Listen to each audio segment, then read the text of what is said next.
Salut à tous, c'est Laurent et bienvenue dans ce nouveau tutoriel sur Affinity Designer. Aujourd'hui, je vais vous montrer comment réaliser un mock-up de t-shirt et ça va bien vous servir pour votre activité de print on demand. C'est parti. Allez, on se retrouve sur mon écran, on ouvre un nouveau fichier en A4 et ensuite on va commencer par choisir une image de t-shirt que nous allons détourer.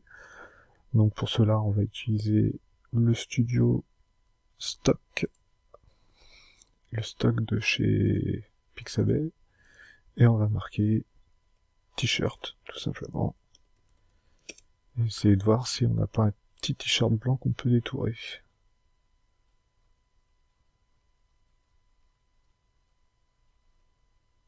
Alors, je trouve pas de t-shirt blanc comme je veux.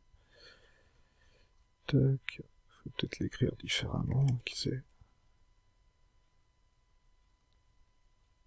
Voilà, on a un joli petit t-shirt blanc qu'on peut importer dans notre mise en page. On le centre, vous avez vu, tout est en automatique là.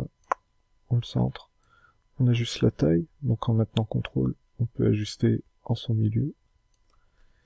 Et on va commencer par détourer sous l'image, soit avec l'outil plume, ou soit avec l'outil pinceau vectoriel. Alors vous voyez, l'outil pinceau vectoriel, tout ce qui est plus bête, on arrive, on y va comme ça. Mais moi je préfère quand même l'outil plume parce que c'est quand même plus, comment dire, précis. Parce que là, regardez, la précision elle est pas au top. Même si ça peut aller vite, je vous l'avoue. Hop. Allez, tente au pinceau. Non, je suis pas chaud pour le pinceau. Allez, on le fait à la plume. Donc, n'hésitez pas à zoomer, contrôle molette avant, et pour vous déplacer, soit la barre d'espace, soit le clic molette. Et donc là, vous créez, en fait, tout simplement, vous êtes tout simplement en train de créer un masque pour l'image que vous avez importée. En fait, vous êtes en train de créer la base en fait, qui va vous permettre d'importer votre design de print on demand. Et en plus de ça, le masque qui va vous permettre de ne pas dépasser du t-shirt. Mais en fait, vous allez voir qu'on va, en faisant ça, on va, comment dire, contrôler en fait tout le mock-up grâce juste à ce tracé. Donc voilà, hop, on peut le faire brièvement. Soit vous pouvez toujours revenir dessus après en arrière grâce à l'outil nœud, qui est la petite flèche blanche. Et puis quand vous voulez vous remettre, hop, à tracer, vous reprenez la plume et ça va tout seul.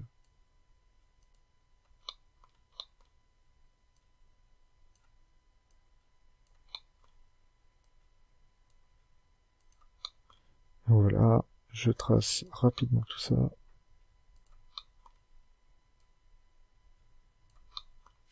Tac. Donc vous voyez, votre courbe vectorielle sera toujours régie par deux vecteurs, les deux poignées que vous voyez là. C'est ce qui donne votre forme, si vous débutez avec cet outil, si vous débutez dans le dessin vectoriel. Donc ça, vous voyez, les poignées, ça régit vos formes. C'est du vecteur, c'est du calcul mathématique. On va pas rentrer dans les détails, mais normalement on voit ça.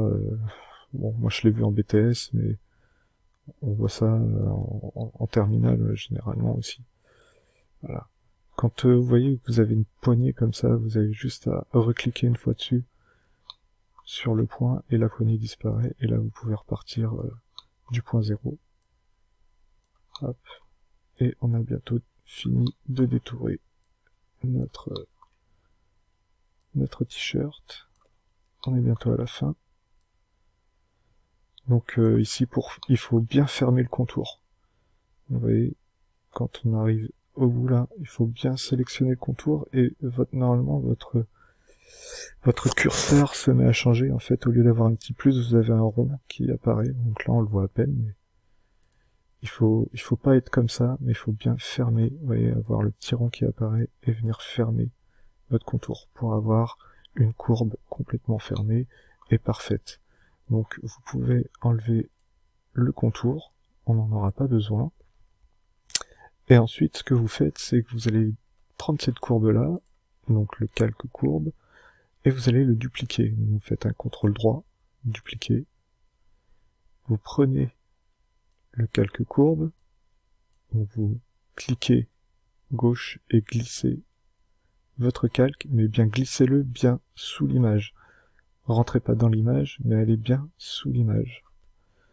Donc voilà, là on a créé le deuxième calque qui va vous servir à tout simplement mettre votre graphisme dedans. Donc vous allez le renommer design.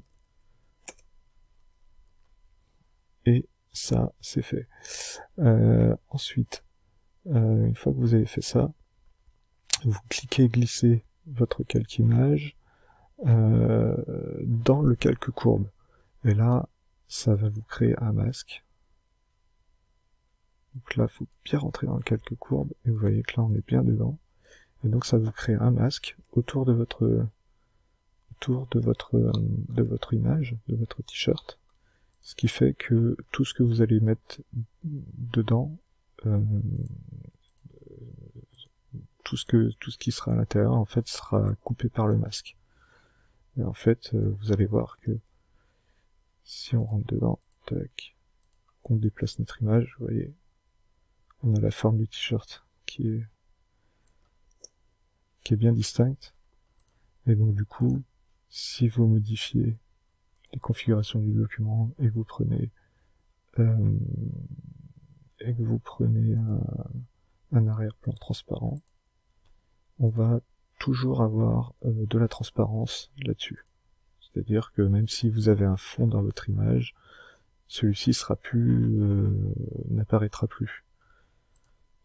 Donc ça, c'est un avantage pour vous, pour ensuite exporter en PNG et l'intégrer sur votre site internet, par exemple. Donc après avoir fait ces deux étapes-là, vous allez dupliquer votre calque avec l'image, et vous allez le mettre dans le bas de la hiérarchie. Donc vous avez bien sûr votre calque courbe, vous le dupliquez, clic droit, dupliquer, vous le mettez en dessous, non, pas dans le calque design, mais vous le mettez bien tout en dessous, et là vous faites calque, et tramé. Donc là, votre calque est devenu une image à part entière. C'est-à-dire que si je cache ça, on a bien ça, et c'est un design, c'est une image complètement, vous voyez, on n'a plus de contour qui permet d'avoir le masque, mais on a bien une image. Donc on réaffiche, et donc cette image-là, vous allez la renommer couleur, car c'est ce qui va régir, c'est ce qui va contrôler votre couleur, et vous allez le dupliquer, là aussi, et vous allez mettre couleur, changement de couleur.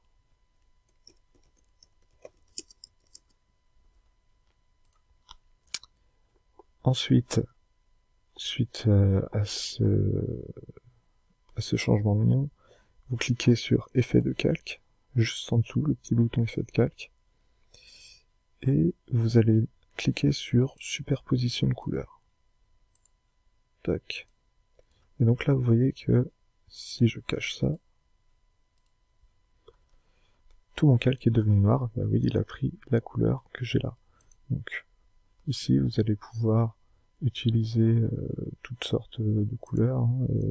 Si vous faites de l'impression, voilà, vous utilisez le CMYN. Après, on peut très bien utiliser les bibliothèques de couleurs aussi. Hein. Vous allez dans l'échantillon, et là vous avez toutes les bibliothèques Pantone. Ça, c'est ce qui serait de mieux à utiliser si vous avez une couleur spécifique de t-shirt à utiliser. Donc voilà, on peut prendre une couleur un peu au hasard, moi je vais prendre un bleu. et donc vous faites bien attention au mode de fusion, vous restez bien en mode de fusion normal. Vous fermez, et ensuite vous cliquez, glissez votre calque dans le calque couleur, ce qui vous donne ça. Voilà. Donc ensuite, vous allez pouvoir sélectionner le design du dessus, le calque du dessus, et vous allez pouvoir lui attribuer un ajustement, donc un réglage, et vous cliquez sur niveau. Et en fait, là, vous allez pouvoir ajuster les ombres, vous voyez, de votre t-shirt. Ça va lui donner un petit peu plus de valeur, une fois qu'on va le passer en mode multiplié. Vous voyez, hop. Donc là, faut ajuster selon votre image. Moi, j'ajuste à 30%. Vous voyez, plus on monte dans les noirs, plus les ombres apparaissent. Donc voilà, moi je vais rester à 30% à peu près. C'est déjà pas mal. Et donc là, ok, c'est bon. On a notre calque de niveau. Et ensuite, vous passez en mode produit, et là, boum, c'est magique, vous avez de la couleur. Donc vous pouvez toujours retourner vers la couleur pour ajuster la couleur que vous voulez. Voilà, si par exemple je veux un jaune, fermez, j'aurai un jaune. Alors par la suite, et dernière étape, vous allez pouvoir importer votre design. Donc ensuite vous faites fichier, placer. Vous avez au préalable sélectionné votre calque design. Donc fichier, placer. Vous sélectionnez un fichier, un nouveau design que vous avez déjà fait. Moi j'ai pris du PNG. Hop, il est importé. Il prend beaucoup de place.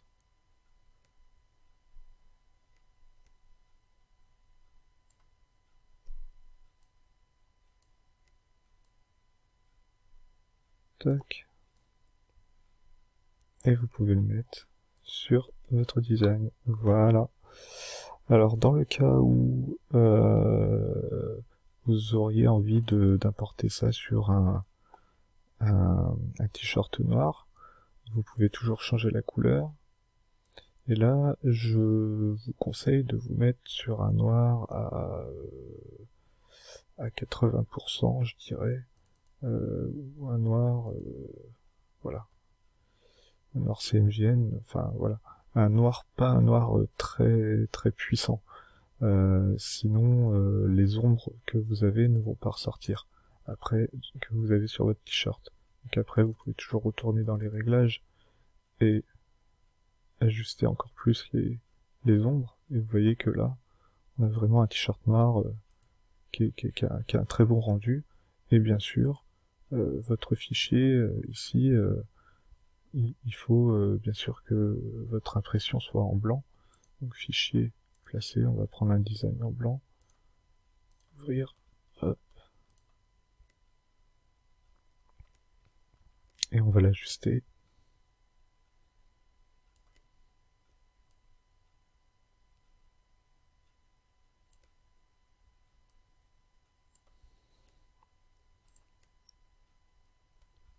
Et voilà. Donc j'espère que ce petit tutoriel vous aura plu et vous permettra de développer vos compétences sur Affinity Designer et surtout dans votre activité de print on demand.